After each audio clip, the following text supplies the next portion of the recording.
All right, welcome to another episode of our podcast. I'm excited to have you, Scott. It's about time you showed up to one of these. I like it. Excited to be here. Nice. You've been in the mortgage industry how long? It's been 10 years now. 10 years. 10. Wait, yes. oh, that's wild. What'd you do before that?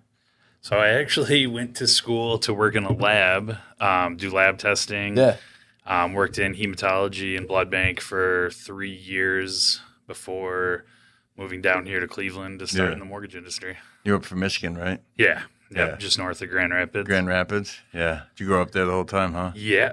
Born and raised in the middle of nowhere. Is it really middle of nowhere where you're from? Oh, yeah. Like, it's, what's it called? A village, not a city or a town. It's a village of Lakeview, Michigan. Is it really? Yeah. How many people in that town? I wish I knew. Like, our graduating class is like, Yeah, I was about to ask you that next. I think less than 150. Yeah. Yeah. Yeah, Royalton used to be that way where I went to high school. After Yeah. Parma, it used to be real small. Now it's huge. North Royalton, I think we had 194 kids in our graduating class. I went to college with some girl from Put-in Bay, and I think they had like 10 in her Yeah. graduating class. I think they had like 35 kids in the whole school or something like that. So you were from middle of nowhere, huh? Yeah. Did you guys have a bunch of acres or something? My dad had like 80 acres. Okay. My mom grew up like by a lake, so there wasn't much land. It was just a little lot. A little lot by the water. Yeah. You guys have like a boat or anything like that? You went out there? My aunt did, but we didn't. But we went on it all the time. Yeah. Cool. So then you went to what college? Central Michigan, Central Michigan for 2 years, so fire up chips. And then transferred to Ferris State. Graduated from there. Yeah. And then what'd you do after that? You went to work with your dad, right? No, I worked for him like on summers on and off. But then after I graduated is when I worked in the lab for 3 years. For him or a different No, company? different company. place? Yeah. Yeah. And then what made you get into mortgages? My friend Garrett. So Yeah. he regularly would Is Garrett from where Yeah, you're Garrett's from middle of nowhere too. Oh, okay. Yeah, we were born and raised same town. That's crazy. He moved to Ludington, which is by the water, which ironically is close to where my dad lived. Yep. And then we obviously stayed friends all throughout everything. He moved down here a couple of years before I did. He would send me pictures of his paycheck and be like, dude, you got to try mortgages. You always have your degree to fall back on. And So he scooped you in. Oh, yeah. I did the same thing to my buddy. he went for school for, I don't know, some IT stuff. And he was trying to do headhunting for IT specialist guys. And I called him up. I was like, man, you got to see the paychecks I'm making.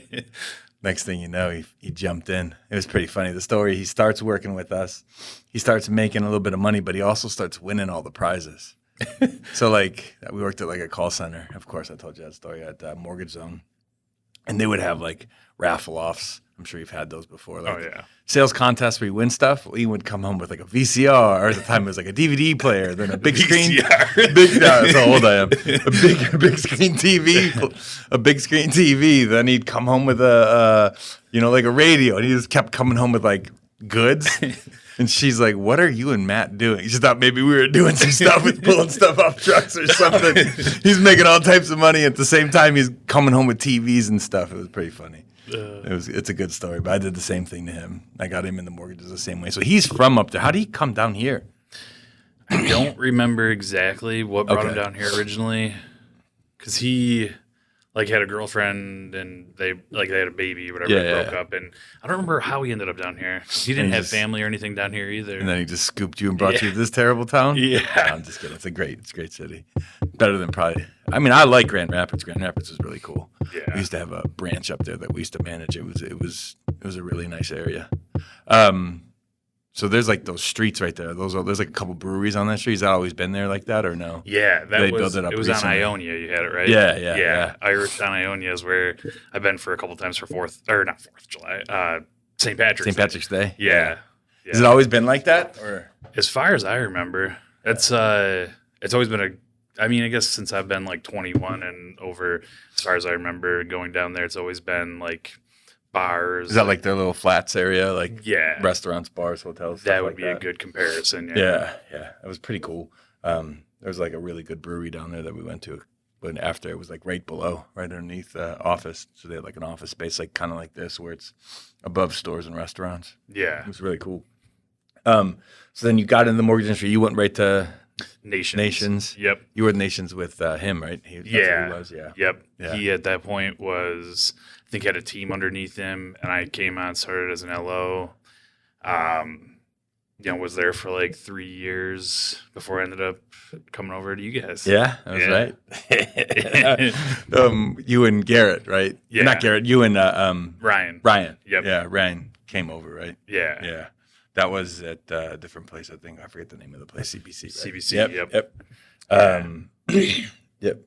And then how'd you hear about us at CBC? I'm trying to think of who Ryan was talking to. I think it might have been Jankowski. It was either Jankowski or Johnny, right? Yeah, it was one of those two that Ryan yeah. was in touch with, and ended up coming over and doing the Step Brothers interview. The Step Brothers interview together. Yeah. That's awesome. And then you guys started over there, and then that was really it, right? Yeah. So what? So you've been 10 years. Then we left CBC. Yep. We went to Goldwater, and you came over with us there. Yeah. So what about mortgages has made you, because you went for school for, of course, science. Yeah. What about mortgages made you want to stay in, like get into mortgages and actually stay? Initially getting in was obviously, seeing the money, seeing the paychecks, getting pictures like once a week or once every other week. And then obviously once I was in, it was, more of, you're helping people. At that point, it was a lot of refis, mainly cash out, debt consolidation. And you see like where you're changing people's lives. Like I literally had a lady, her and her husband, I never talked to her husband, but it'll always stand out to me that they were, I want to say, a couple of years out of bankruptcy, on the brink of foreclosing or going to the point where they were going to start falling behind on their mortgage payment, and like completely saved them. And I can't remember her name, but I'll never forget. Like she was just like, "Thank you so much. Like you have no idea, you're changing our lives." 2 years later, I did a refi for them again. Long story short, they ran up a bunch of debt. But that initial 2 years before, like when it was like life changing for them, and like it was like not working in a lab saving people's lives, but I'm making more money and still like having that effect on families. Impact on people. Yeah, that's one of the greatest things about mortgages, I think, for me as well, is we're able to help a lot of people in situations that normally can't be helped. Yeah. I know we get a lot of that now with people that they're behind on debts, and we're able to help get them fixed, get the credit fixed, get them either refinanced or into that first home that they just weren't able to get into. That's one of the reasons that I got into it too. Yeah. I got into it so long ago, but my big thing was just taking loans that were turned down and fixing them.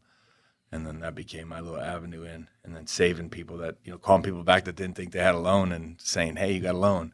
And then just being able to hear them be like so ecstatic about being able to get a loan now. And then that was what got me. Of course, the money is what starts it though, right? That is the, that's what everybody basically gets into it for. And then you realize you can help people, and it's really cool. So you can make money and help people. So what do you like to do on your outside of the mortgage industry stuff? What's your thing? Other than wrecking scooters. That's my girlfriend that wrecks scooters. No, I'm just joking. You had one too? No, I never had the wreck. That was Nathan. That was Nathan? Yeah, Nathan was the one that was trying to like answer a phone call and just over the handlebars splat. No, but Olivia has crashed at least 4 or 5 times. Yeah, those things are dangerous. I wouldn't even go one. I wouldn't even go nowhere near them. Her arm's still like where elbow's still fractured. Is it? Or it's healing, I guess, but it's, I don't know. She never got a cast, but it's still in pain. I bet it'll be in pain for a while, bud. Yeah. Those are tough breaks. Yeah. So what do you do on this other than go Indians games? A lot of Indians games. I see this. Yeah. I think we hit like 32 this year. Did you? And like 20, at least 26, 27 last year. So that's you nice. take advantage of that stand-up thing, right? Oh, yeah. Best thing ever. Not a sales pitch for it, but I will definitely say the ballpark pass for $55 a month is the way to go. Yeah, I agree. That's not a bad deal. Yeah. You go to any Browns game, sir? One this year, went to more last year. They're terrible this year. Yeah, so terrible. It's not even worth going. Had free tickets offered to me Thursday night. Yeah, for sure. Yeah, free tickets offered because it was freezing cold and freezing. Had other obligations. That's why they want that dome. People are like, "Oh, we need snow." I was like, "Well, they need to sell out." Yeah, and and if they're not great, people aren't going to go, especially when it's like 30 below. Yeah. The Yeah, sad that's thing crazy. is they beat the Steelers Thursday night, but nobody even cares because they're so So bad. bad. Yeah. I know. Were you a Detroit fan or? I am a huge Lions fan. Yeah, they're love actually his- having a great Oh, year. yeah. Goff is killing it. Montgomery's killing it. Laporta, they're all. I love seeing them. Yeah, Dan they're- Campbell's greatest coach of all time for the Lions. Great. See those Yeah. videos of him like screaming and crying and loving Oh, him. yeah. He's wild. He's like a true football player's coach. Yeah. Yeah, I had a coach like that in college. He was wild. And that's exactly, it reminds me of like a younger version of that dude. Yeah. Everybody was like, oh, this, you could tell the dude loves you, but at the same time, he'll throw his helmet at your face or throw his helmet at your head or whatever. Yeah. Yeah, that's awesome. You go any Cavs game or anything like that? I went to the home opener this year. Yeah. And then went to the following Friday as well. Yeah. So I've been to a couple of those. They're killing it this year. Yeah. That's the the dream. Watch the Lions kill it and the Cavs kill it. Yeah, the Cavs are, what are they, 15-1 now or 16-1? 16-1. Yeah, would they lose to Detroit? Or No, Boston? it's Boston Yeah, Celtics. Boston, that's right. That's tough. They're Yeah. a tough team. Oh yeah. That's a tough team. It's going to be a good playoff series for them. Yeah. Yeah. So other than that, like anything crazy? You know I'm a huge gun guy, so Yeah. I love going to the range. Huge gun guy. I love going to the shooting range. Trying to think. Where do you go? Do you go to, there's a guy over by us. Do you ever go to his place where he lets you shoot like the high powered guns? And No, but that would be sweet. he, Is it outside? It's in Columbia Station. I've seen videos. They call him, I forget his name. You can hear his Gatling gun, or not Gatling, the helicopter thing, whatever those are called. The helicopter guns are like, Where like when it's a you wheel. He doesn't. Yeah. It's not the old Gatling gun. It's Oh, like okay. he literally holds it like this, and you shoot it like you're in. fully the automatic. ones they it goes- put on the helicopters. Oh yeah, I know not exactly the what fully you're talking automatic ones that the guy shoots out of the side. I'm not the the one that's like a wheel and it goes. "Woo." Remember in Predator, Jesse the Body Ventura carried one and Yes, shot that yeah. thing. about. Okay. He has them on stands, and you can shoot like model airplanes. Oh, that's I awesome. think like Warhammer or something like that. So he's got a thing over there. I remember we moved over there. You could hear it, and I'm like, that's one of those guns you like on a helicopter. Yeah. You know what I mean? And Melanie's like, no way. Next thing you know, I found out online. I was laughing so hard. I was like, I knew it because you could hear it Oh, like yeah. after it's done. It goes, ooh, like that. Cool or slowing down. Yeah. Oh God, Oh, that would be awesome. you should go there. I will. There. He also has like sniper rifles, 50 cals, all Yeah. types of guns you could shoot. Machine guns. I don't know if you can shoot them. Anybody can shoot them. I guess on that property. I don't know how that all works, but yeah, I'm sure if he owns them and you just are shooting it, Shooting like them. renting it from him, I'm Yeah. sure that's fine. it's wild. Yeah. You should go there. I definitely will. Now that I know about it, I had no idea. 7 years later, you never told me this until now. I thought it was some guys in their backyard just shooting, and one guy only has a gun, and everybody else has a machine gun. But it ends up being like it's a range. It was Yeah. right up the street for me. Oh, that's Oh, awesome. that's cool. I go to Select Fire like Right up 2 the street? seconds down the street Yeah. a lot. You have to go there for lunch. I've been there like probably 5 times on lunch. Now that you eat lunch, Yeah. though. That is true. If I'm not getting pizza on lunch, I'm possibly Now going that to you shooting eat range. lunch, Yeah. you used to eat basically Red Bulls and beef 2 sticks. beef sticks. Yeah. Yeah. Now you're eating pizzas and Lunchables. Trying to get, fill up for winter. Trying to get thick for winter. I like it. Thick boy winter. I like Yeah. it. No, that's awesome. If you were to define like what is your plans for like the future in this industry? Like if you were to think, okay, my outward plan is X. I mean, realistically, keep growing the team, get as many, loan officers on the team as possible that are hungry, that are looking to build relationships with realtors, really looking to grow their business. Yeah. And that, just want to get after it. Like, Yeah. keep growing the team. I don't know. I feel like I'm focusing so hard on growing the team. What's going on right it's now. tough. That's the hardest thing about planning. That's why It is. That's why I always tell people IT companies come in and take over industries because they future plan so hard. They Yeah. future plan like 10 years out. You know what I mean? It's tough. But in our industry, it's just so tough because we don't have the ability to control the market. Yeah. You know what I mean? If I had a magic ball that hit, and I knew that it was going to be, rates dropping That's crazy. after the. Everybody thought they were going on a little run there for a minute. Oh, yeah. And then a week later, they're higher than what they were. They were. Yeah. Yeah, it was wild. It was That's wild. the tough part, is not having a magic ball to tell you what's going to happen. But, I guess just planning specifically for 25, I guess planning for hopefully there being, that good opportunity for refinance. Yeah, you never know. But you never know. So really focusing on building relationships with realtors, keep growing the business that way is ideally the end goal. Yeah, for this year. Yeah, that's the thing is right now it's business planning season, as we know. Because next year's coming. I would love for a little run, or at least a couple-year run. It'd be nice. Yeah. But, it's tough. Your man's policies. My man. But it's tough, the new president's policies, and I don't like politics, but the policies are inflationary. They may be good, maybe bad, but they do cause prices to go up. So that's the fear right now is the inflation may. With tariffs and everything. Yeah, it's tough because tariffs will make the prices go up, and then the goal is taxes come down so we have more money. But from my understanding of tariffs, of course, I don't fucking know tariffs it's my business. But from my understanding of tariffs, that's kind of the situation. Yeah. Is that everybody's scared about the inflation. So yeah. So it's just trying to see what happens. It's crazy. I never would have thought that they would have made 75 basis point cut, and we'd be higher. We'd be higher than never. A week later. Never. It's You literally higher. Yeah. You tell me like 8 months ago, 10 months ago that they're going to make a 75 basis point cut at the end of the year. I'd be like, oh yeah, rates will be back in the fives then. Yeah. And that they're higher. They're like 6.8, 7.5. Exactly. So it's crazy. It is crazy. I've never seen that before. I've been in it, like I said, like 20 some years, 23 years basically, almost 24.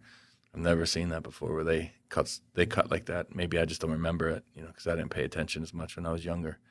At least in the last 10 years, for sure. They've 10 never years had for sure. They've cut rates 3/4 of a point where a week later is it's mind blowing. Yeah. But that makes people understand how it really works is the Fed rate isn't direct. It does not directly affect our interest rates for mortgages, at least. Yeah. So it's a whole different gambit. So, but on growing the team and things like that, what are your plans on some of that stuff? Just looking for the right person?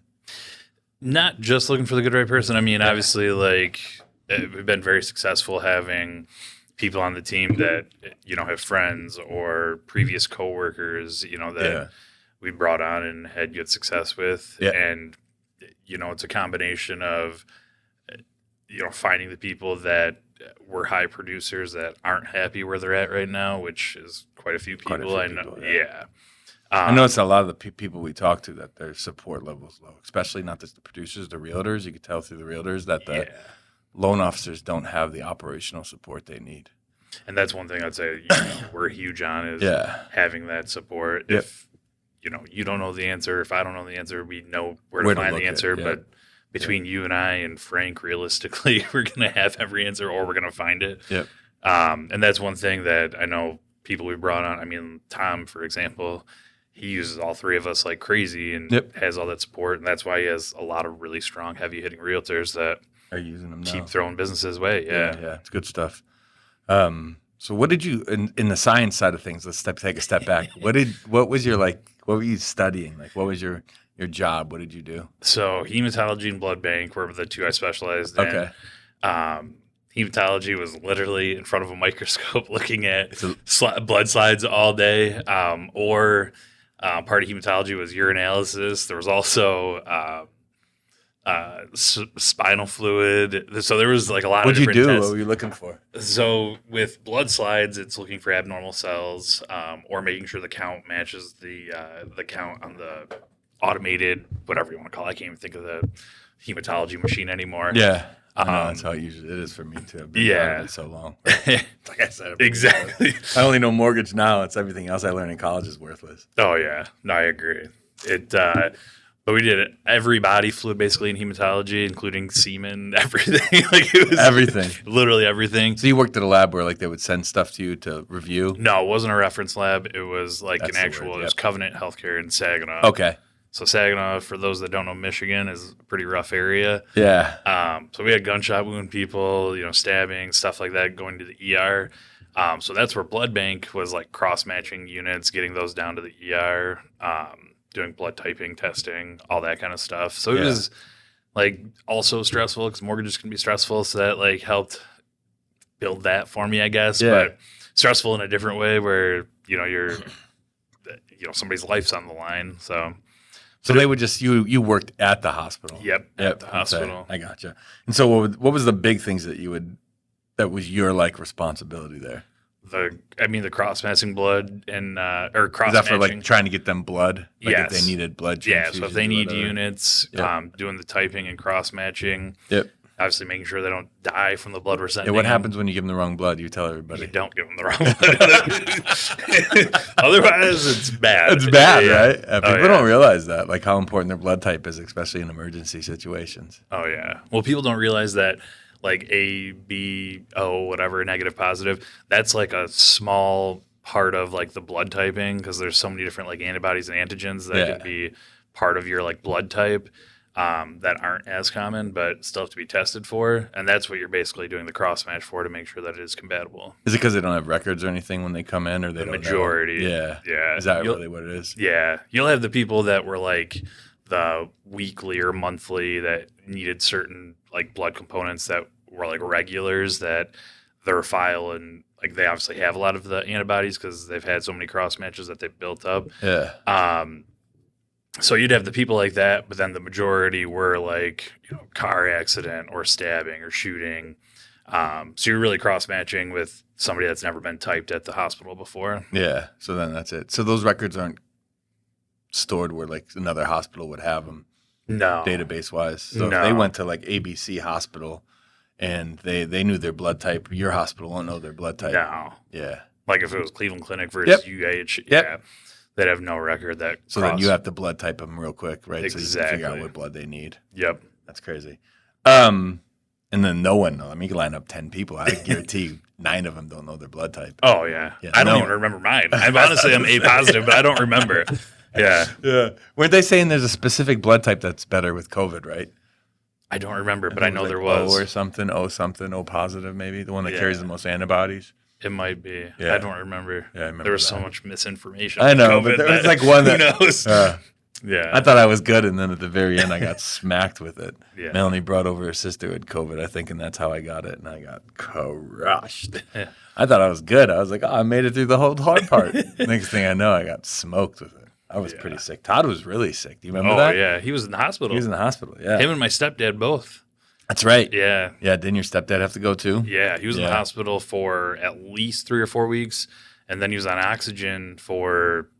And he's not a smoker or anything, like nothing like that. But he was on oxygen afterwards for at least 3-4 months. Like Yeah, he had to have that's how something in the Todd was, house too. and then something to go. Yeah. I used to tickle him and make him choke. I remember him carrying the oxygen bag, right? Yeah. I would make him laugh, or I would tickle him or make him choke. Because Yeah. when you do that, like he can't breathe. He's Uh, like, I can't breathe. yeah. It was awesome. Yeah, that's how it was for me. I wasn't that bad, but it was like it took me like 6 months to be able to go back to the gym, and I still Yeah. haven't gone back since on the regular. I had the brain fog for like a year. Like, Yeah. I mean, I was the first time because I got it, 3 times? Yeah, you The got it 3 times. Right? Third time I didn't get sick at all, but I was positive and like just tired. But the first time I was like dead, like just Right. so dead. Yeah. And I like slept for, I think 15, 16 hours every day. And yeah, I had that weird brain fog for like a year after. It's crazy, but like it's just proof that we forget stuff so fast because you just don't remember how crazy it was.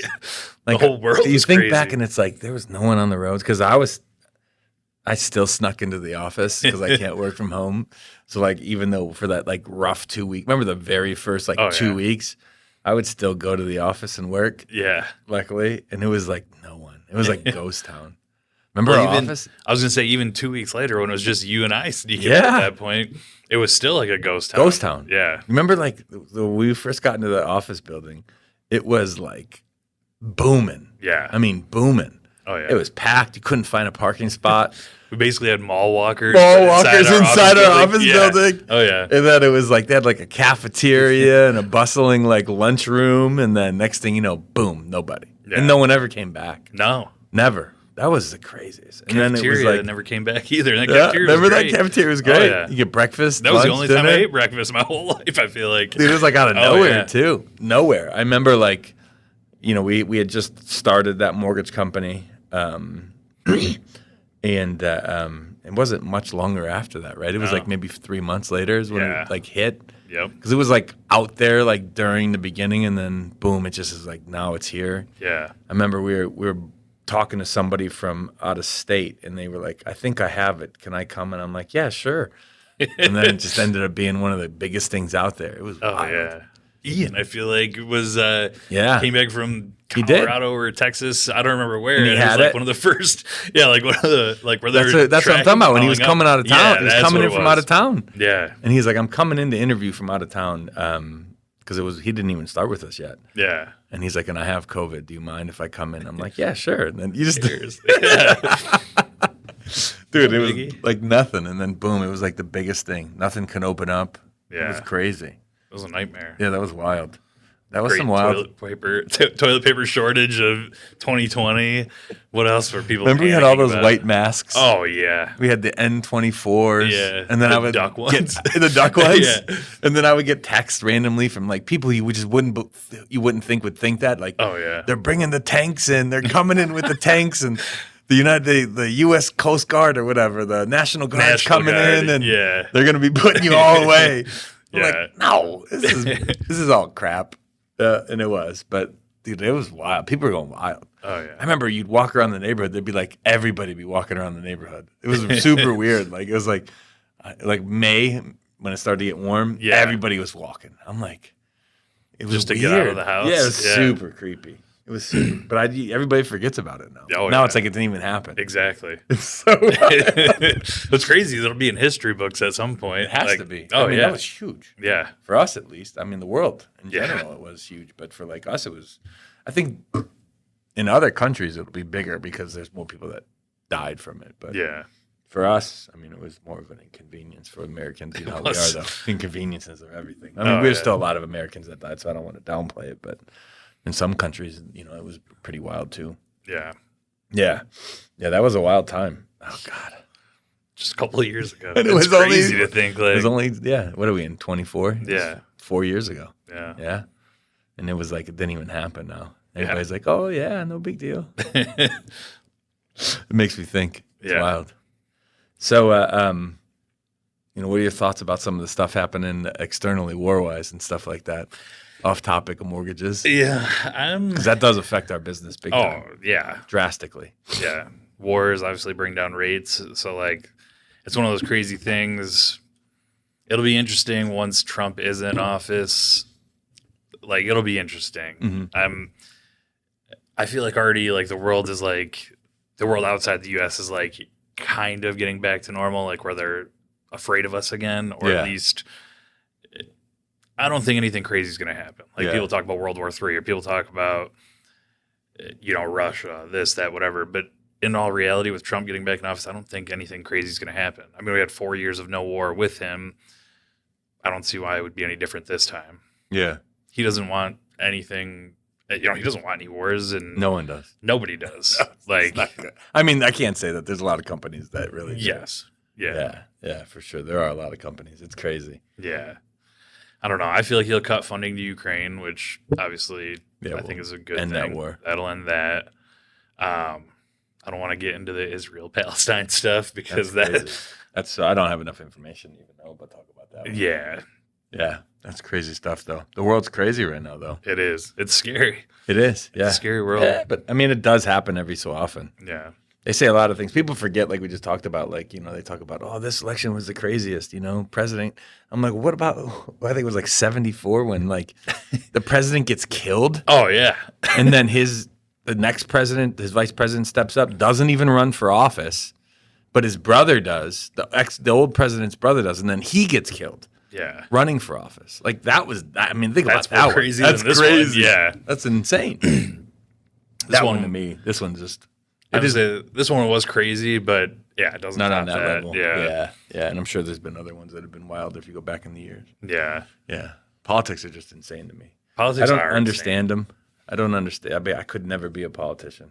Because basically, it's like, I always say this, it's like your job is to tell or to ruin another person's life enough that no one likes them so that you could take their job. Oh yeah. Yeah. Or if you're the Exactly. person that is in that position, You do the same exact thing, but you do it so the other person can't take your job. Exactly. Yeah, it's a wild life. Yeah. Yeah, it's not my thing. I hate the divide it creates. Like, it's just, like, obviously, like, Yep. we have enough to worry about with other countries. Like, I hate the divide. Like, I feel like our country's never been more divided, and it's just sad. Yeah. Like, it's truly sad because it's two different, two different parties, two different, like, everybody's looking at Kamala, everybody's looking at Trump. Like, Yeah. we're all Americans. Like, I don't know. I hate the divide it creates. Well, I thought it would be different. Like I sometimes tell Melanie, I feel like Thanos because I would get so angry and I'd be like, man, I just wish we need like a pandemic or something before it happened. Oh, yeah. To like bring us together, like, and we can change. People would change, or we need like a, whatever. And it's Yeah. like, or a war. And now I'm like, geez, I better shut my mouth because I got the pandemic and I'm about to get World War III, yeah. like I said. Yeah. No, yeah. That's crazy. the thing is we had the pandemic, and like you say, like 3-4 years later, we already forget about it, and the country is more divided than it ever was. And You it's think just it would like bring it everybody you together. would think it'd bring everybody together. I mean, think about it. 9/11 brought everybody together for a little bit, Oh yeah, and then it just yeah, people forget too soon, though. yeah. That's one of the things that's definitely, I agree with, people are super forgetful on like what happened. Yeah. I mean, we get it in our industry. It's like we get guys that you see that will, kill it doing one thing. Okay, listen, I'm going to do these things. These are the things I'm doing. These things make me successful. And then they become successful and they stop doing the things that made them successful. 100%. It's crazy.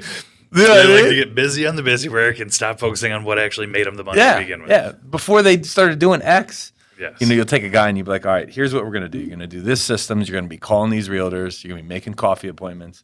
Boom. They do all that stuff. Before that, they were still handling files, talking to borrowers, but they weren't successful. Exactly. Right?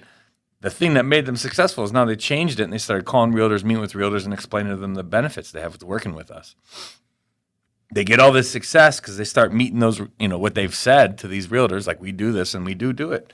And then next thing you know, they just stop calling, trying to get more people. And it's like, it's mind blowing. It literally it doesn't make any, it happens. Especially when like we're offering like, hey, keep doing those calls, keep building those relationships, keep bringing in the business. We'll have other people come in, work for you, do the busy work, do all of that. Yeah, do the admin stuff. Exactly. All the admin work, take it out of there. And it's still like, let me revert back to the easy stuff that I was doing for way long before that never made me successful. Yep.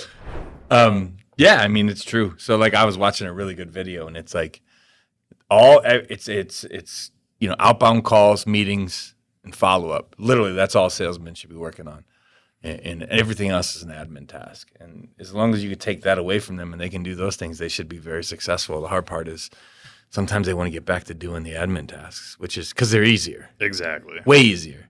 It's kind of like going to the gym. Like, you know what I mean? I always compare it to something. I'm a big compare. I don't know why I do it, but I do it all the time. But it's like going to the gym. It's like you can easily go in the gym and do the exact same workout every time, and it doesn't show any success. But it's an easy workout. That's why there's no success from it. But I see people all the time at the gym where I've seen them all the time go there, and they don't change. You know what I mean? I haven't been to the gym in a long time, so that's why. But I did drop down to like 199 for like a day. But it was all because I did the hard things, right? And you do the things that are difficult, and it's like you have to. And it's outside the gym too. People don't realize like that same thing with work is when you leave the gym, if you worked out, and the reason you worked out is so that you can still live your lifestyle, you're not going to change. If you change your whole lifestyle to be that or gym based or workout based, you'll change. Same thing with work. Is like you have to know that you have to be always on. You're always in mortgages. It's wild. We had a new guy recently. You got a call 30, 45 minutes later, you got a text or a call from a realtor for a lead. And then it took him a little bit because he was an appointment. It took him like 45 minutes to get back. They'd already moved on. And I'm like, this is what it is. I would do the same. It's business. You got to be always available. I mean, you always have to be on in this industry for realtors, for borrowers, because even some realtors, you may be one of the referral partners. It may be, here's a list of 3 people to call. I work with people all the time that do that. And so like, let's say you're a loan officer and they work with 3 people. They're going to give them a list of 3 people. They're going to call the first one. If it's you, awesome. If it's not, hopefully the other person doesn't answer. Exactly. Right. But if you don't answer, it's that they're going to call the next person. They're not yeah. going to be like, all right, well, I'm not going to call the next guy. They're still going to call the other person. So if you don't answer, there's a good chance you're going to lose it. Oh, yeah. Yeah, it's the same thing with anything in any industry. If you don't answer your phone, if your store's not open, people can't buy. Exactly. Yeah, you got a restaurant, you got a group of 10 people, they're going to show up. It ain't open, they're going to move to the next restaurant. Yeah. Yeah, so it's wild that people, you have to always be, even for working out, for business, you always have to be in mortgages. You always have to, because if you go to the gym and then you eat like shit and you sleep all day, you're gonna do no effect for you. Exactly. But if you can change your life to always be a fitness person, then you lose weight quick. It's crazy. Same thing with mortgages. Success is built because you change your entire structure of your day, and people don't do that enough. It's not hard either. I mean, it's a phone call. It's exactly just tell answering people. the phone. If it's after 6 o'clock or after 5 o'clock, if it's a weekend, just answering the phone. I mean, I had someone call me 3 times. I answer the phone. They're like, "Oh, I have the wrong number." They hang up. They call me back. So I'm like, I call them back. They don't answer.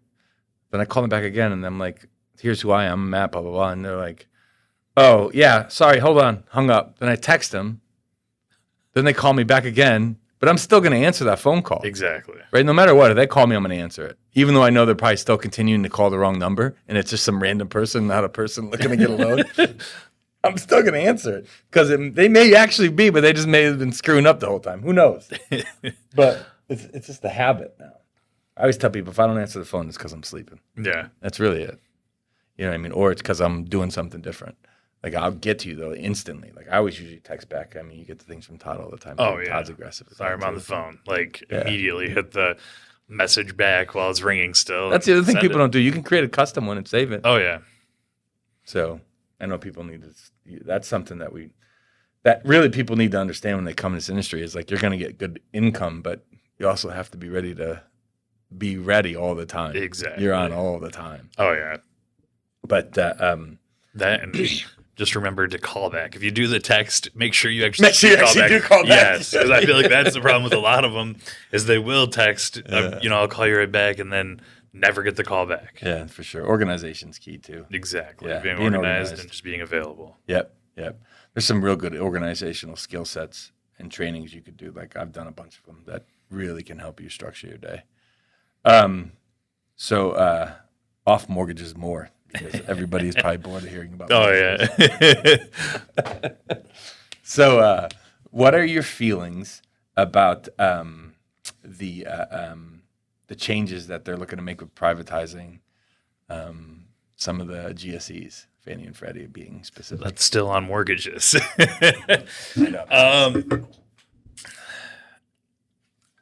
I know that you know a lot more about it than I do. Okay. I feel like I don't know if it'll make anything better or worse. Yeah, I don't know either. If it doesn't have a direct effect, or I don't know if it's going to be better or worse, then I don't really prepare for it. Whereas, like, you read because you love the knowledge and thrive off the knowledge. So I know you know a lot more about it than I do. Yeah, I think it's gonna be. I don't know if it's gonna happen. They've been saying that for years. It's kind of like tariffs. I mean, Yeah, they said it exactly. The last round, it didn't happen. That's why I'm not so nervous about it because it's just so tough to privatize it. I think it'll be a difficult move.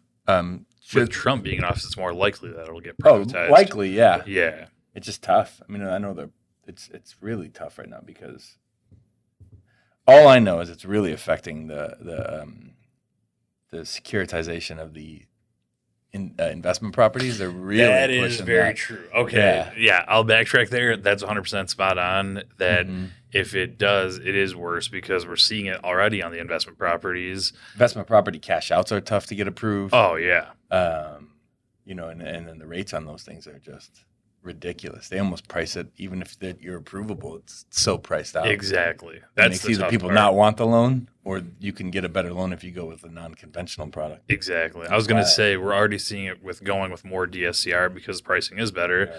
Yeah, because they just don't want to buy them. Mhm. That's the problem. They Yeah. don't want to fill they don't want to fill their portfolio with it, I'm assuming. I Exactly. mean, that's an assumption. I don't know enough about their plan, even though we did have 3 members actually They work for the of our home company decision. Yeah. that worked at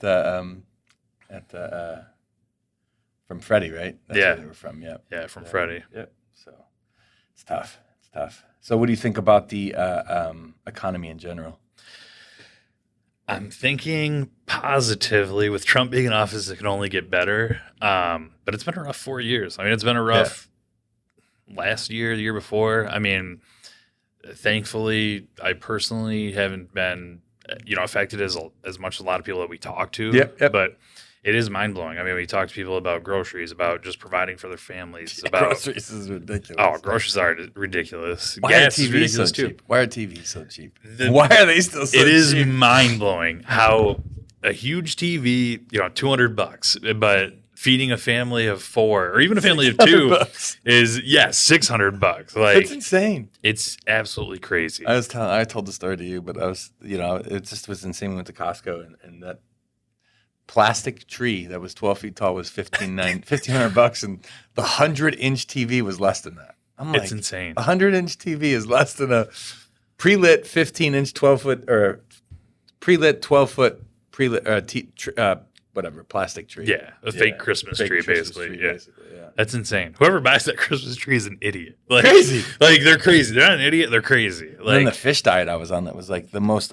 That was probably the healthiest I ever felt, was eating all fish yeah, and vegetables, and then I'd throw eggs in there every once in a while. But that was just, I couldn't even think about trying to do that now. no. I went there and priced it. It was almost $1,000 a week in fish. That is absolutely My insane. the grocery bill would be not just the fish; it'd be for everything, because I still got to buy for the kids because they ain't eating fish, and Melanie ain't eating fish every day. No, they don't. But their food plus mine being all fish based, Yeah. Ridic- $52,000 a year is what it would be insane. $52,000 a year.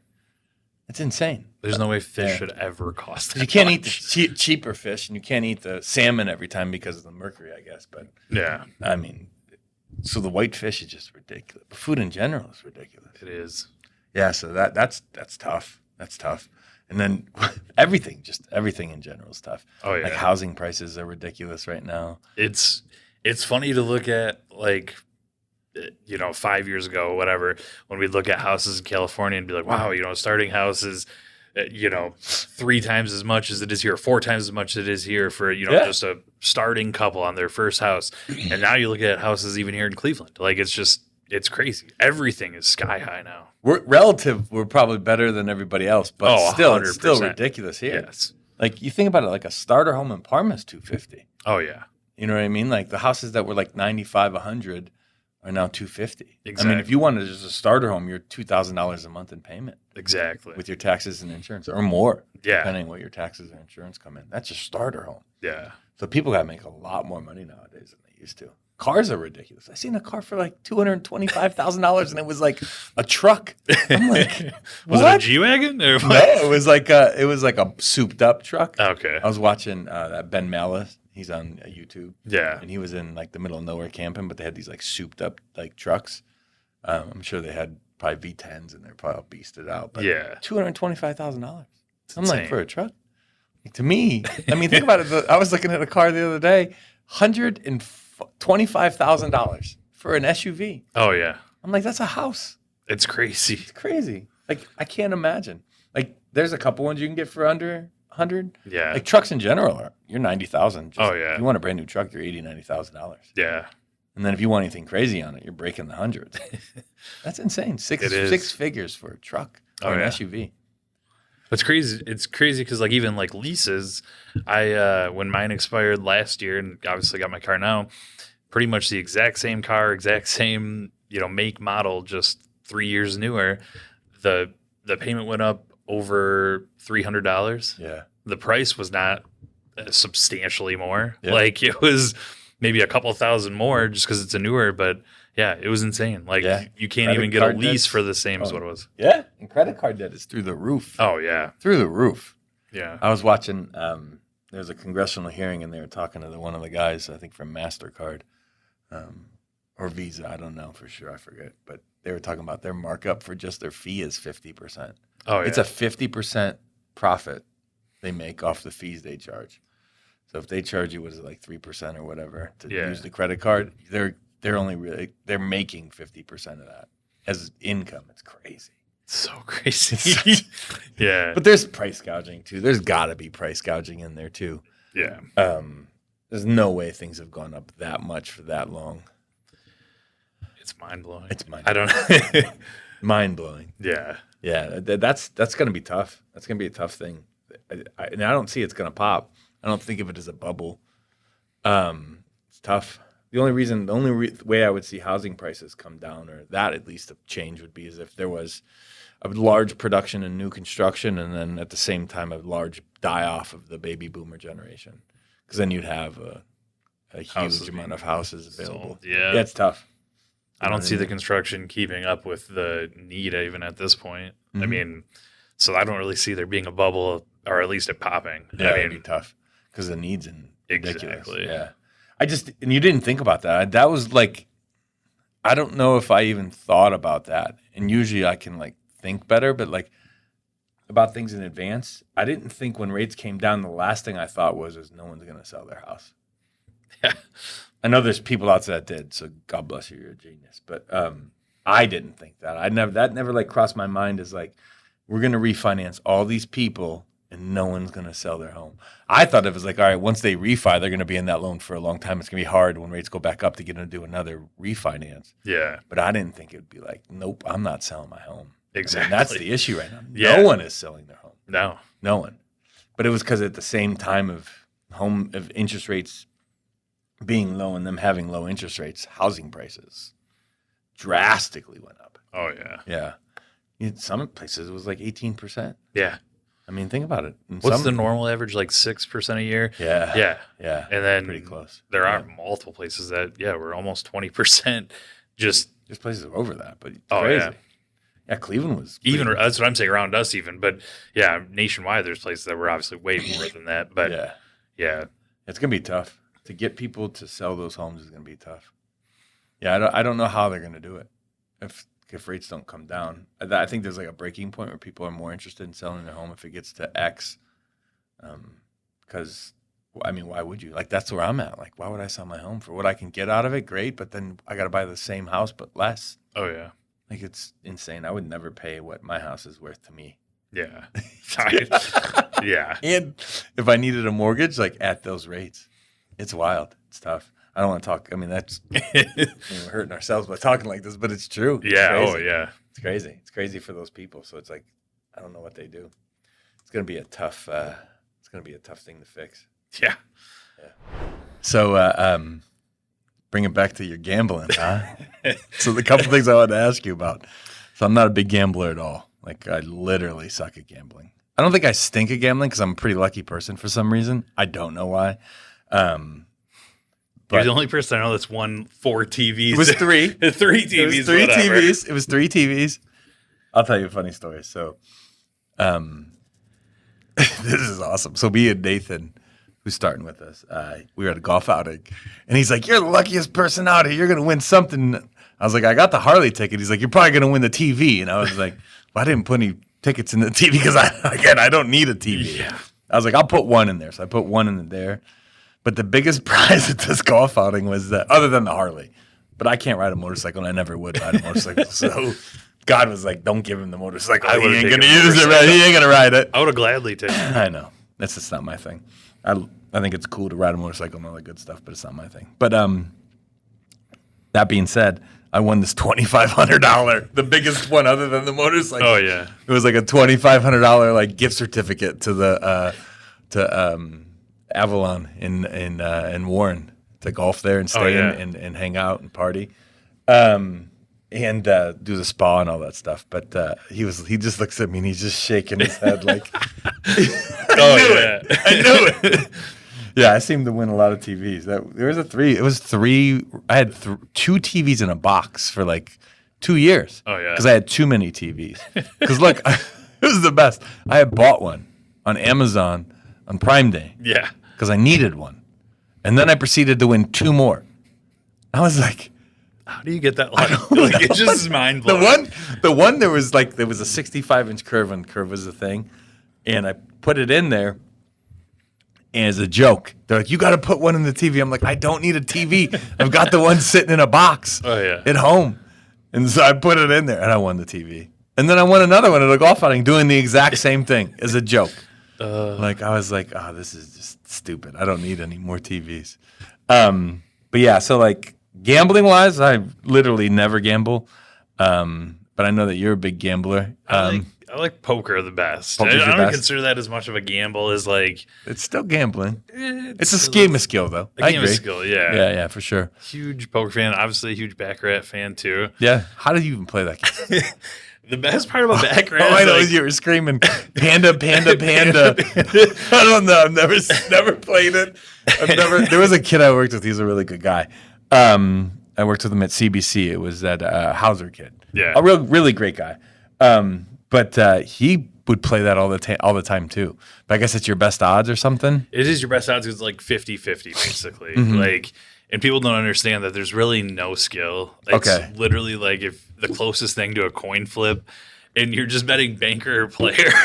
You're like from what was that National Lampoon's Vegas Vacation where you walked into that really like crappy casino and they had Oh, like yeah. coin flip and you'd bet on it like Yes. that's it. Yeah, basically. But yeah, so you want to get the closest to 10 without going over 10 on cards. So basically 9's your highest. So there's banker and player. Banker Who's and the player. player? And nobody? Is there no players? So there's not technically a banker or player. It's the cards are banker or player. So you're Okay. betting on one or the other. So it doesn't. It's not like the bankers their hand, players their hand. I got you. It's betting on one nobody. or the Just other. Yeah. nobody's cards. Exactly. Yeah. So they roll out 2 cards, closest to 9, and then How many depending- cards they give them? It's 2 for banker, 2 for player, depending on what 0 to 9, depending on what they have, they get a third card. So you basically want to get to 9, closest to 9, and that wins. But there's also Dragon and Panda, and that's where the house odds are against you, Right. because those are like 1 to 35 or 1 to I can't remember what the other one is. For those that not show up? 35, that's roulette. What am What I if- talking yeah, about? right, Know all the odds. But Panda, is an 8, Dragon's a 7. But, so the Panda, there was alcohol involved too, obviously. And I just had this gut feeling. I was like, oh, Panda's coming. And there's no gut feeling, actually, because it's pure luck. Pure luck. And I think I put 25 on Panda and hit, or it might have been Dragon.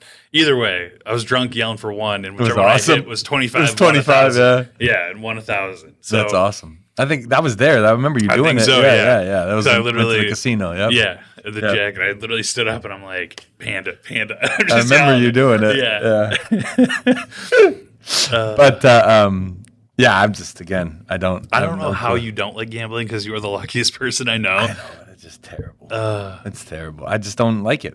I don't know. I don't know. I don't find enjoyment. I find enjoyment in the fun. Like the only time I had fun gambling was you've heard the Puppy paws? puppy pass. So that was the coolest yeah. story ever. So like, we're flying to Vegas, and I'm all like, usually when I'm in business mode, probably because I'm a douchebag, but I don't like to drink. Yeah. Like going into things like that, like I like to all right, if this is a business meeting, I'm going to stay business. But I was with Todd and my friend Ian and another guy named Joe. I don't think you've ever met Ian or Joe. But we were flying out there, and they were already. Ian and Todd were looking at me. They were doing shots. I'm like, oh God. I thought this is. They're like, here, do it. I'm like, no, man, that's not my thing. Right when I'm in this mode. So we land. We go to the casino. We start playing. I don't play at all. I'm just watching them play craps. So Todd had previously read like some book on how to, or some website, and I think it was satire because it gave him all the wrong information. So the very first night we go, because we were in not in Vegas, but outside in Henderson. Yeah. So we stayed at the same hotel in Henderson, and so we go to the craps table, and they start playing craps, and Todd picks both die off the table, out of the box. They start yelling at him, get him on the table, right? Then, because this had to be a satire site, then he throws one die at a time, and then they start yelling at him. Oh, yeah. And I I'm can only laughing. imagine. I'm like, he's like, but the site told me to do it. I was like, I don't know what site you wrote. So they keep playing that night, and they didn't win much. So the next day, we go to Planet Hollywood because we had the meeting all day the next morning, and then so it was one meeting, and then we were, so it was like a 3-day thing. We flew in that day, hung out, and in the morning we went to the meeting all day, and then after the meeting we were could have left. We stayed one more night in Vegas instead. So we stayed at Planet Hollywood. So we're in Planet Hollywood, and Todd grabs the die and he lines them up as 2 5s. I don't know where it came from. I'm assuming the site. And he calls them puppy paws. No one's ever heard of this. I don't know because I'm not a gambler. It could be. I've never heard of 2 it. 5s up is puppy paws. So he starts throwing puppy paws, puppy paws. It's a low first floor, low roll table, like minimum bets tiny. And I had $100. So I'm like, all right, I'll play. Because it was last night. I don't want to be a douchebag the whole time, right? Yeah. So I put my $100 in. I'm starting to play with them. Fire. He's on fire. Table's on fire. I hit Snake Eyes twice. That's crazy. Crazy. In 4 hours, I hit it twice, which is the 2 1s up or whatever. Yeah. Table's on fire so much that then Todd gets off the die and it goes to Ian. Ian does the same thing, but then there's a guy who just shows up and he puts $15,000 on the table. Someone probably called him and told him it was a hot table. Now it's a hot table. Now people are surrounding the table. Ian's going on a puppy paw run. Joe's on the other side of the table screaming about, that's a Youngstown State All-American. Everybody's because now at this point it's free drinks the whole time, right? Yeah. Or an hour in at this point. Everybody's drinking. The guy's $15,000 guy's up big because Ian's on fire. He starts buying shots of, the 14 night. I'm not a big tequila guy. It's like something. Don Julio, or No, it's a date. Oh, no, it's gonna bug me. I know what you're talking about. Yeah, but that tequila, like it's like Yes. expensive per shot. He got the top shelf one, so it was like Yeah. $100 a shot. We're all doing shots of this stuff. He's on fire. It gets to me. I go on a run saying, "Come on, puppy paws." Another guy shows up, puts $7,500. He's right next to me. Oh yeah. So it goes Todd, Ian, me, the one high roller, and then the big high roller. And so it's a hot table on fire. Then it goes from me to that kid and the smaller high roller. And he puts him like probably how he usually rolls them. He looks at me, he goes, "You want to know what? Screw it." Puts him 2 5s up. Come on, puppy paws. This table is packed with people. People are screaming. There's probably 30 people around the table. Everybody's going wild.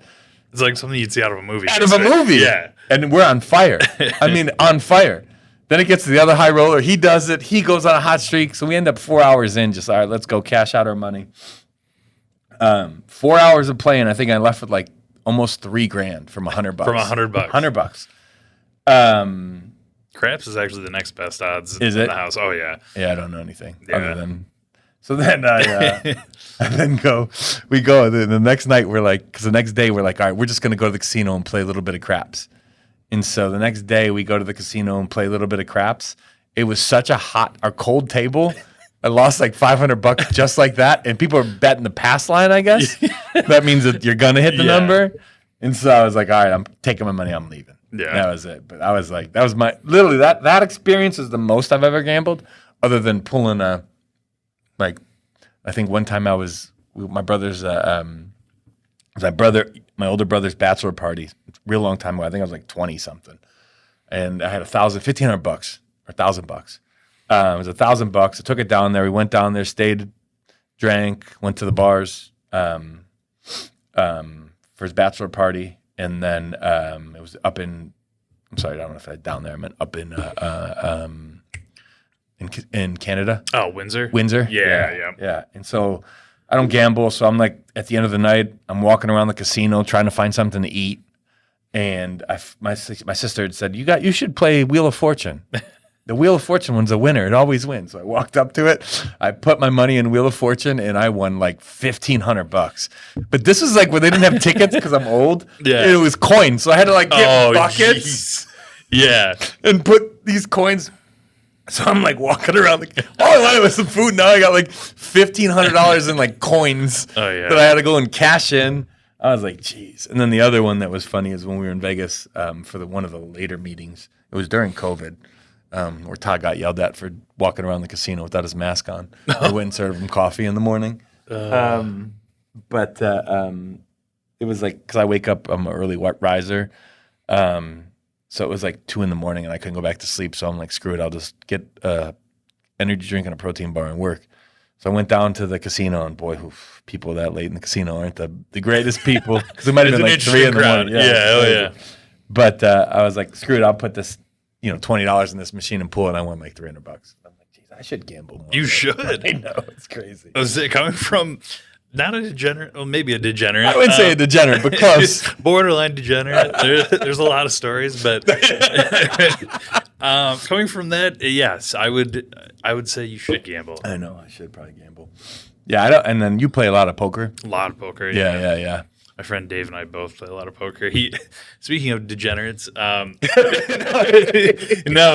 it's funny because he called me on, it was last week, and he was like, dude, I found this thing that's online. It's like basically an online poker thing, but instead of, it's like low stakes wages that you can play. It's like 1 cent, 3 cent, or 5 cent, 10 cent. He's like, so you get the fix, but you don't worry about, like blowing your whole load on, like at the poker room. And I was like, it doesn't sound like a bad idea. But Do you ever play in any of those underground poker games? yeah, sure you during have. COVID. Yeah.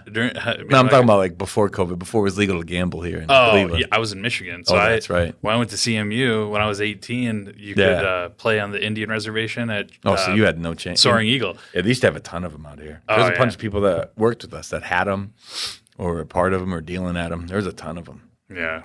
But then they made it legal and everybody was like, all right. Yeah, so I was never here for that. Yeah, you weren't. But I think that's where I became a degenerate, though. I was 18. I was 18 able to just go to gambling? Soaring Eagle. Yeah, oh, yeah. I played.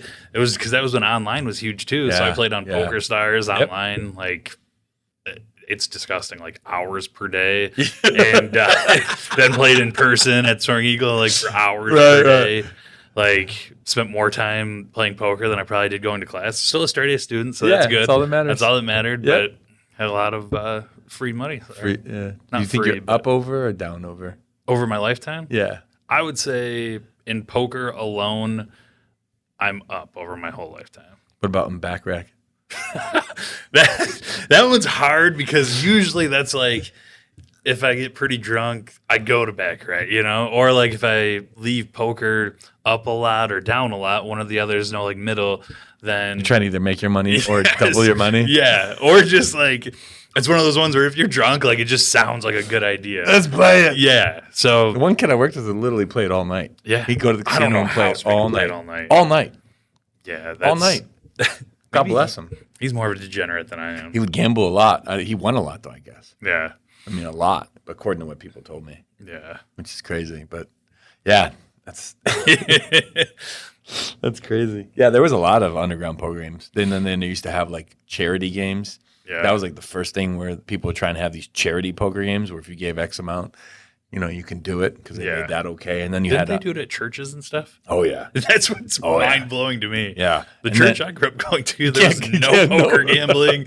Like you couldn't even drink alcohol. Yeah. Nothing. Yeah. That's crazy. But yeah, that's how it was. And then I think Todd and another guy I know, Bob, they had poker games do that because they had a charitable for the call center they had that charitable designation. Yeah. And so they were able to do like 1 or 2 of those nights for the charities.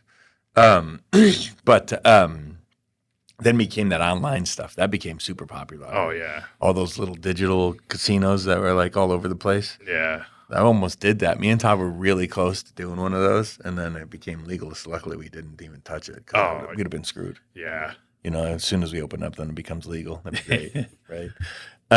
Only underground poker games during COVID. I won't get into details, but Oh, there were a there's- lot of those going I on. and guarantee it.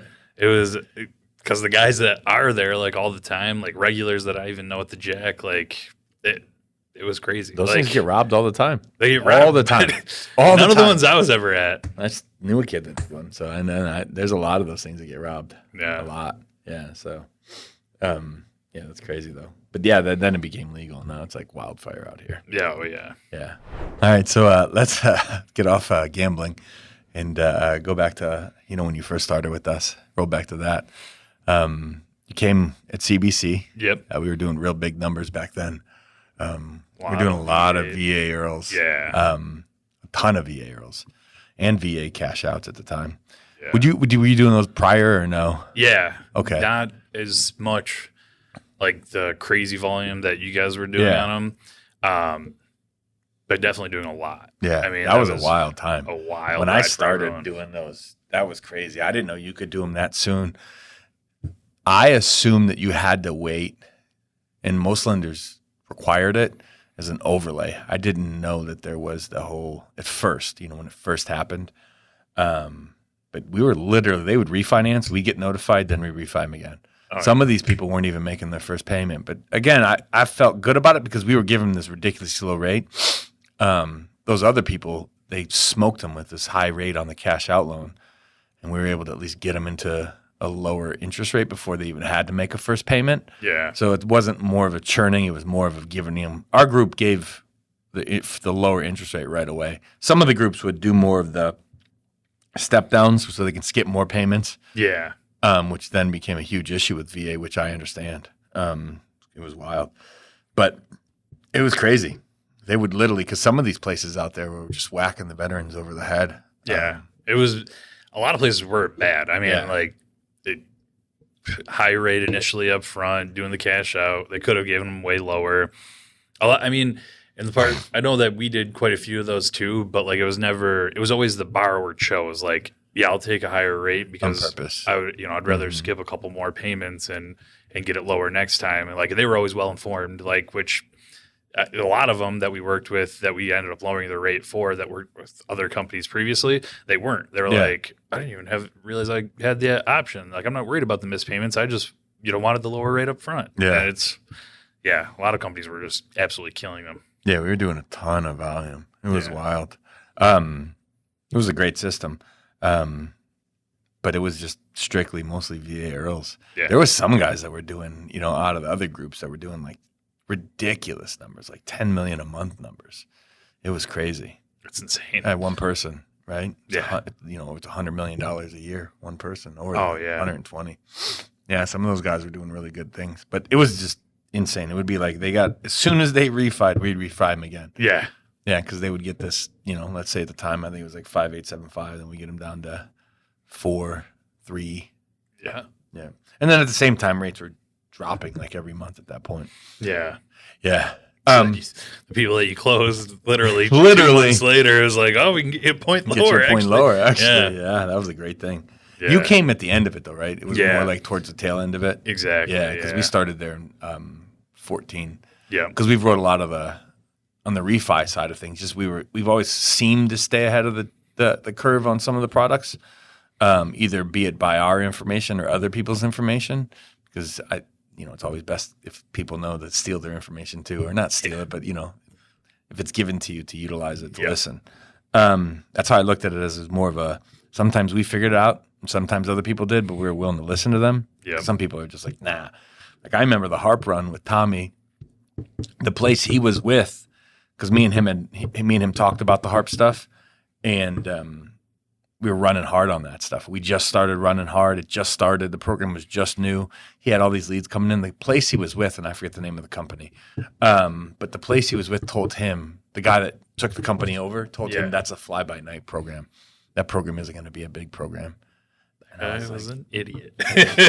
Looking back, I was going to say, that was a hard run. Oh, a huge run. It'd be the same thing with the VA Earls, you know what I mean?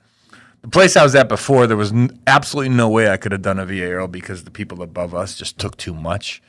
Yeah.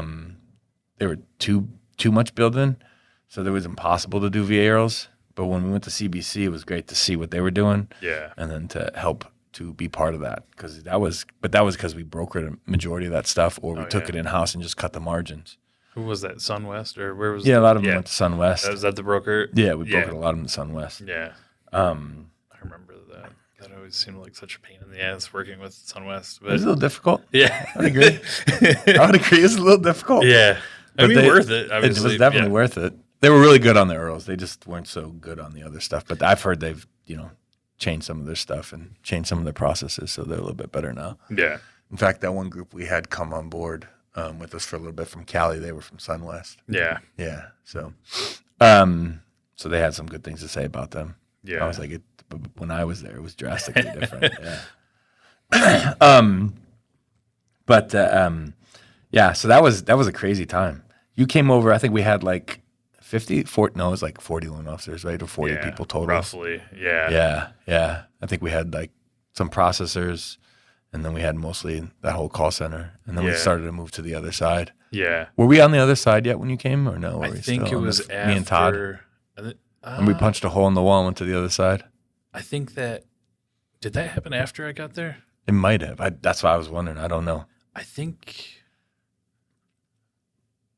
I don't remember. Yeah. I want to say I know that it was already. I know that the other side of the office, because Ron was up in the front. It may have happened before you. Yeah, it might have before been you got. before. Yeah, I think we punched a hole before you got there. That's right. Yeah, because that's when we started to try to build out that back area. Because we were gonna move.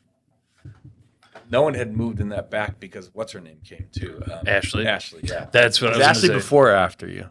She came after. So then we didn't punch the hole yet. That's what I was going to say, because I remember them moving up there, but I didn't think that hole was already there before. No, it wasn't. It wasn't. That makes sense. Yep, because then it was like Ashley and a couple other people are going to go to the other side. Yep. So she had, and that was before, that was like as they were building it out. Yeah. The cubes weren't even in there yet. Yeah. Yeah.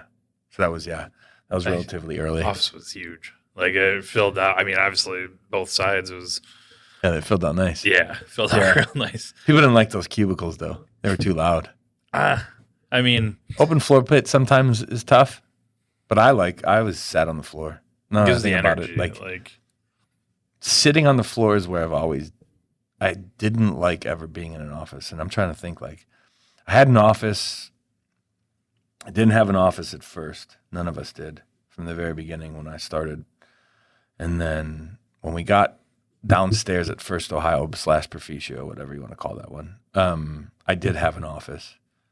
And then after that, then we moved to CBC, or to that, we actually moved to Seven Hills with Proficio up the street from there. And I sat on the floor. I had an office, but I still sat on the floor. I never used my office.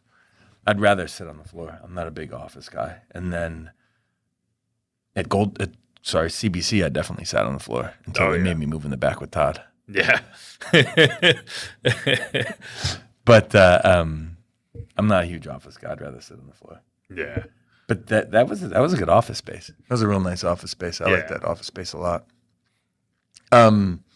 When you came there, what were your thoughts when you walked in that place? It was just you came from a call center based office anyway, right? Yeah. It was like, it's funny because like obviously like there was a lot of energy, both places, like for sure. The layout, everything. That's what I like about like being on the sales floor, like you're saying, or like, rather than being in the office, is you feed off the energy. And like people say it's too loud, but that's good. Like you need that. You need to hear other people being successful, hear all that. Yeah, that's the hard part. Yeah. The people that work from home with us right now, it's always difficult because they don't know what we're doing on a daily basis. Exactly. You can't coach them. No. Because I can't hear what you're saying. Exactly. If I can't hear what you're saying, I can't help you. That's the hardest part. It's the hardest part. That's one of the things that I think that people don't think of. So when people talk about, work from home. Yeah, like if you're a data entry person, of course you can work from home. Yeah. You can enter data from anywhere. Like that's different. So there's some jobs I just don't, sales especially. I don't know how people can work from home in sales. It's tough for me to even understand how that even works. Some people may be able to do it. I just don't think as a whole, I think it would be very tough. Yeah. I don't like working from home, but that's the hard part for me to understand it probably is that I just don't like it. Yeah. But the work from home thing, I don't know the exact numbers, but I'm assuming it's production's down. Has to be. I guarantee there are studies out there that show how much from COVID till now, like how much production is overall down for companies like that went back to hybrid or that stayed remote. Like there's no way people are doing better numbers still working from home or even working from home hybrid, like 3 days a week. And I had someone say, listen, I work from home, I do my thing, and, I do my laundry, and then I take my, and I do my, and I'm like, wait, you do your laundry in the middle of the day? Imagine like, but he was, the way they were saying it was like, it was a good thing. No, I don't like do my laundry and try to work. I take that time and I focus on only doing laundry. And I'm like, how do you know the time you're doing laundry isn't the time would be best for you to do something different? I don't know. Maybe it's better. I don't know. But I'm just like, in my head, I'm like, you do your laundry in the middle of the day? There's absolutely no way I can work from home. No. It's too hard for me. It's impossible. I would literally be distracted. In the building below us, if there was a laundromat, hypothetically, just like if anybody leaves their desk, like stopped for like a moment to like go do their laundry, put it in there, come back, work, whatever. Like even taking the time, it just disrupts your whole day, right? Regardless if it's in your own home. I'm absolutely the worst at doing personal things when I have business to do. Yeah. I suck at it. No. I need to put air in my tires still. And I can easily stop it. It's free. Yeah. It's just time. It is. So in my head, I'm like, oh, fuck, I'll just get to work and do this stuff first because this is more important. I always put my stuff to the back burner. So it's like, I don't know how, like, I just couldn't do it. I couldn't work from home. Yeah. But it's just like, sales floors especially, like, you got to be around other salespeople. Unless you're the best salesperson in the world. If you're already set and you don't need any more, and you're the coach and you just don't want to coach people, then you're set. Yeah. But I would rather be around people to learn from them. I'm a huge believer, and I'd rather be in a room full of smart people so I can steal some stuff from them. Exactly. And that's one of the reasons I'm in B&I. Yeah. I always tell people is like, there's a lot of income potential in that stuff and networking groups and meeting with other business owners. But like when you meet with other business owners, it's like, what do you do? What is your thing for this? What is your issue for that? That was one of the things with Alec. He had that one group he was part of that was like that big Oh, group. yeah. And I got to go and sit down with those guys at dinner for like an hour. It was like great because you could literally just ask them questions and see if they've ever experienced it because there's a lot of stuff that other people have experienced that just haven't. I'm gonna tell you what, that was like home decision was like going to college for me. Oh yeah. I learned about capital markets. I learned about selling loans. I learned about hedge. I learned about like literally did it. I knew what it was. Yep. But if you don't do something, you don't really know what it is. No. I know what changing the oil on a car is. But if you were like, go change your oil and you can't use YouTube, I'd be screwed. Yeah. I wouldn't even know where to start. I wouldn't even look at what bolt to turn first. I know what it is. Yeah. I know what the effect of changing oil is, but I couldn't do it. Yeah. That was one of the things that like people don't realize. If you're not, you know what I mean? Doing it is different. So it's like you learn a lot from doing or from someone that has done it. Yep. You know what I mean? Like I learned a lot today about backrack. I didn't even know what that was. I didn't even know how to play. Everybody thinks it's a complex game. No, I'm like, this is the easiest game in the world. It is. Yeah, that's what we do. We use big words like LTV and DTI and blah, blah, blah. Yeah. Same thing with market traders and all them guys. They use investment guys. They all use big words so that they could convince you that they really are smart, but it's really just simple stuff. DTI is like the funniest. Is like, what's that? Debt to income? And it's just literally dividing two numbers like first grade math. My daughter could figure out your DTI. Oh, yeah.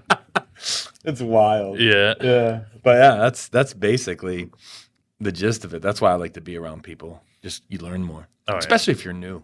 If everybody was that 1% that doesn't need to be around people or hear, other salespeople catch on to things, like learn new things. If everybody was that 1%, then we wouldn't need, everybody would be loaded and, like there wouldn't be any need for whatever. But nobody is that, you can't just hire somebody and expect them to be that top person. Yeah. And you and I, even like even with us, even with our experiences, it's still great to hear things from new people, different. I hear Spencer sometimes like say something, and I'm just like, how have I never said it like that before? Yeah. And just random things that.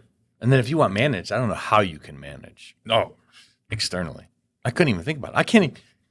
I'm the worst at doing a Zoom training. Yeah, the worst. I don't know who's good though. Like it'd be tough to look at faces and give a training. Oh, yeah. When I'm holding a meeting, even like the meeting on Wednesday or whatever. Yeah. When I'm holding a meeting, if somebody is not going to be able to make it to the office for that meeting, I don't even want to like get them on Zoom just to listen to the meeting, let alone like try to like. It screws up the whole meeting. Oh, it screws up the whole meeting. Like, yeah, I agree. Let alone trying to like full on mentor, train, help, you want to know why? Because you have to wait for them to come to you. Yeah. Because you don't know what they're doing. Exactly. Right? It's the unknown from management. If I see someone in a file, I can walk up and be like, what are you doing? Awesome. This is how you should do it. Boom, boom, boom, boom, boom. Or you have a loan and you can come to me. And the issue is, too, that people that work from home are less likely to go to somebody. They're more likely to log off their computer when they have a challenge than they are to go and ask to help. Yeah. And that's the issue is that in person, I can see what you're doing and then help effectively change what you're doing wrong. Yeah. And then I can't tell if you're making phone calls. So I can't be like, hey, you know what you should be doing right now? Boom. Not trying to micromanage your day, but there is a set schedule. And if you're not going to follow it, it's like, how can you train someone over it? Like, could you imagine if you're like, hey, I got this new great trainer. He's going to train me for, for XYZ, but he's going to do it all over my phone. Oh, yeah. You think you're getting a better? So you think you're getting a better trainer in person 100%. or over the phone? Because if that's the case, I got a great app for you. You could pay me. Yes. And call it a trainer. Yeah, exactly. It's crazy. I couldn't even understand how people do that. Just being hands-on with a file, like being able to like sit down at somebody's desk or have them sit at your desk, whatever it is. You see your actions. Yes, like to go through page by page. Even doing a screen share is not near as effective because if I'm watching somebody else that's screen sharing with me, like I lose the attention myself. And Everybody does. Yeah. That's one of the things I like about being all in one office. Yeah. That's one of the things that is difficult here is that we're all in separate offices and we're all not everybody's in. It's one of the things that I look forward to next year. Yeah. Is that we'll all be in one office. When we move to the new office, it's going to be a huge help. pickup. Yeah. I agree. That's how I look at it because the rent's a lot higher. But I'm like, we'll easily get that 10x the cost of the new rent. You know what I mean? So I think that's a huge help. Yeah. And you get to go back to your old building. Hopefully Hopefully that cafeteria's running. It's open. Yeah. Oh, it's for sure open? Yeah, it's open. Oh, nice. It was open there last time we were there. It's just not open on Monday. I don't know what Mondays are right now. Why is everybody closed on Mondays? I don't know. What is the Monday we close the business thing? Is that like picked up since COVID too? I think so. That is mind blowing. Like everything here is closed on Monday. That's and true. Tuesday. Tuesday too. That's what I was just gonna say. Well, they're closed Tuesday, but JJ's is open on. Per Cup's closed Tuesday, but everything's closed on Mondays. Monday's like it's an extended Sunday. It's like Garfield. I hate Mondays. I love lasagna. I don't get it. I just don't get it. It's mine. Yeah. All right. Well, I'm excited. Like you said, we talked about that next year with the new office. I'm excited about next year too. I think the market should open up a little bit, hopefully. Oh yeah. That's why we got the bigger space. We're really looking to grow. We're looking to find the right people. That's what I was going to say. I already have 2 or 3 new people coming on in the next 2-3 weeks. That's even before moving to the next office. Yeah. I think obviously having the space to grow is going to help because we're already growing. Yeah, we're already outgrowing the current space. I think that people are starting to realize what we have to offer, and then the systems of us getting out there to tell people what we have to offer. Because like we talked about that, like in the last one we talked about bragging, the volume we did and all that stuff. And this now we're actually getting people to understand like they have a really special system here. Like no one has what we have here. I mean, maybe they do, but they don't have it this close to them. Exactly. That's the one thing that we have to make sure that as we grow, we keep that. Because everybody has a person they can send an email to, and hopefully that person reads the email right and responds. Or the hard part is those people work for corporate. They don't work for you. Usually, we always talk about this. Usually a sales manager or branch manager is a really good loan officer, which means that they don't have any operational skill set. And let's be realistic, I thought I was a really good operational guy until I started actually selling loans and all that stuff. Yeah. And actually insuring loans with FHA and guaranteeing with VA. I didn't really, really know what we had to make sure we didn't have or did have. Yeah. So it takes some time, but that being said, it's close to them. Like loan officers usually don't have someone in the same office with them that has that ability like we do here with these people. Oh, yeah. So people are starting to realize, especially realtors and borrowers are starting to realize that, hey, like the skill set we have with our team with fixing credits, getting loans to close is a higher level than most. Yeah. And so it's really starting to help us out. So it makes me excited for next year. We're seeing some people do some really big things. I think the systems we have where it's more of they get paid extremely well. Yes, 200 basis points is ridiculous. Yeah. Really well. It's double most people are paying. But the thing that they do get to see is that they do get to be coached to grow their business. And those that take advantage of it, some of the new people that have started to take advantage of it, for instance, like James, who really ran with it, which is awesome to see. It's super awesome to watch them grow. And I think that's what I'm really excited for next year. Me too. I mean, watching James, watching Spencer, even all of them really Spencer's just awesome grow too, their own brand. Like, and hopefully one day down the road they have their own branches, their own. That's the thing with here is like I tell them is like if you get your own, and I would love to give you a branch, but I know that if you give someone a branch and they're at X, they don't realize payroll tax, the other half insurance, this. Exactly. They don't realize they're not going to make as much money. Even if we give them more basis points, they wouldn't make as much money.